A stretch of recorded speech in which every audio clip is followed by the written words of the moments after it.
예, 열평 정원의 겨울나기에 대해서 보여드리겠습니다.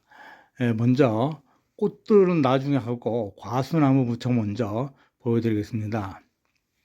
얘는 과수나무에 대해서는 이 신수성 페인트와 이 살균제, 그리고 좀 벌레 잡는 살충제를 물과 함께 혼합을 해서 나무 밑둥에 발라주려고 합니다.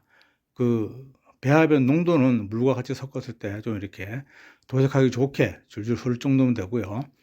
이것을 나무 밑둥에 발라주게 되면은 나무가 보온 역할도 되고, 또 나무 사이사이에 붙어 있던 벌레나 균들을 모두 없애주는 그런 삼중 효과가 있습니다. 그래서 흰색 페인트를 발라주고요. 그 다음에 겨울을 잘 나라고 먹이로 퇴비를 주게 됩니다. 퇴비를 줄 때, 이건 또 이것은 그 사과나무의 그 대목과 위에 접목입니다. 밑에 툭 튀어나온 부분은 대목인데, 대목은 절대 묻히게 하면 안 됩니다. 그리고 이거는 지금 이제 퇴비를 줬는데, 나무들 모두 퇴비를 다 줍니다. 이것은 열매를 달아줬다고, 고맙다고 감사 퇴비를 준 겁니다. 그리고 이 나무는 퇴비를 주지 않았는데, 이 나무는 왜냐하면 지난 11월 말에 다시 한 그루를 이식을 했습니다. 그래서 그 옮겨 심은 나무에 대해서는 퇴비를 주면 안 됩니다. 뿌리 활착을 위해서.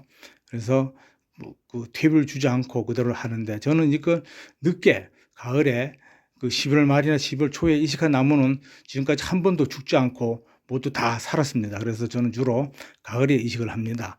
그리고 반드시 이식한 다음에는 그 산발이, 나무 뿌리 쪽이 흔들리지 않도록 지주목이라고 하죠. 그 산발을 단단하게 이제 설치를 합니다.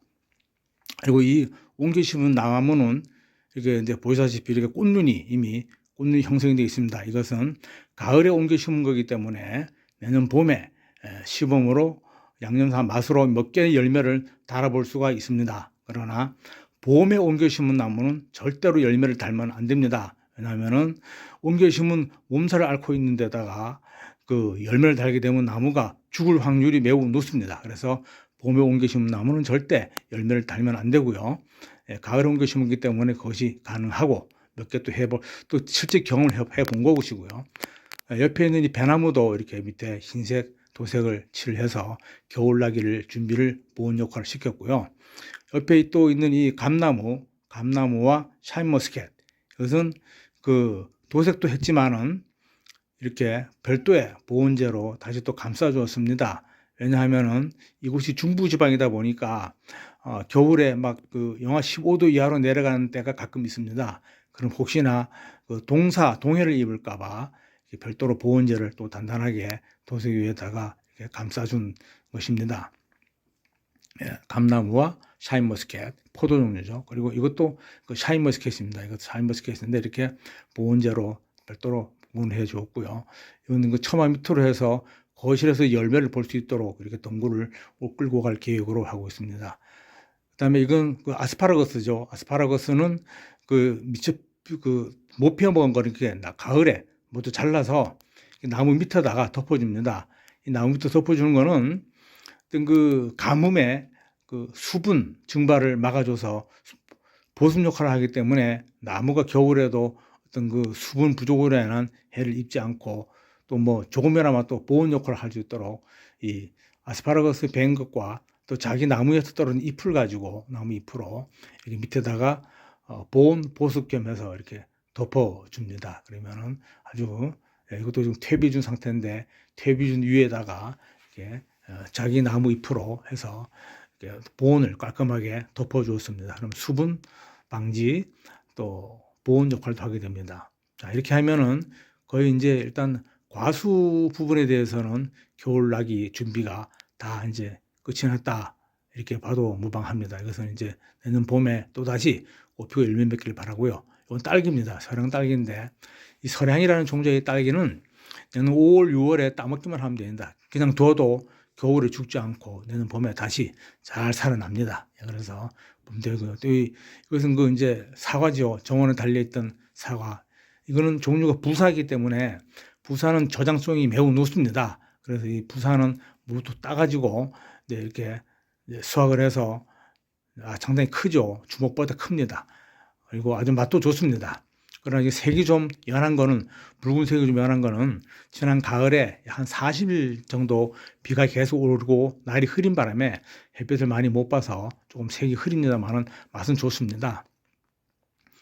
저희도 이것을 사과를 아이스박스에다 넣어서 밖에 그냥 일반 노지에 있는 창고에다가 둡니다. 그러면은 사과는 당도가 높아서 절대 얼질 않습니다. 그래서 뭐 내년 5월 심지어 6월까지도 아주 알뜰하게 사과 맛을 계속 볼 수가 있고요.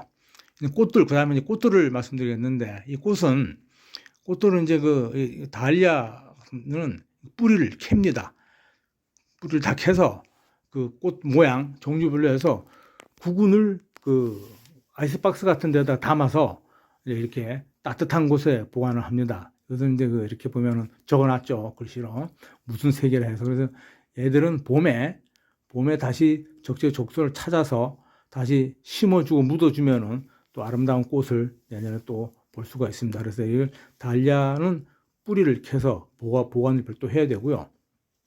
그 외에 그 다른 꽃들, 예를 뭐 백합이라든가 또 의아리, 또 꽃잔디, 아주 이쁩니다. 꽃잔디, 또 참나리, 뭐 튤립, 뭐 이런 꽃들은 자기 스스로 붓꽃이죠.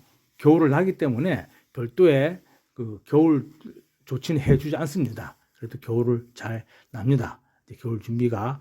겨울날 준비가 끝이 나고 이제 거실에서 밖을 내다보고 이제 그 겨울이 오기를 기다리고 있습니다. 든든하게 보고 있습니다. 이제 겨울이 왔습니다. 얘들은 내년 봄에 또 아름다운 것을 보일 것입니다. 여러분 감사합니다. 구독, 좋아요.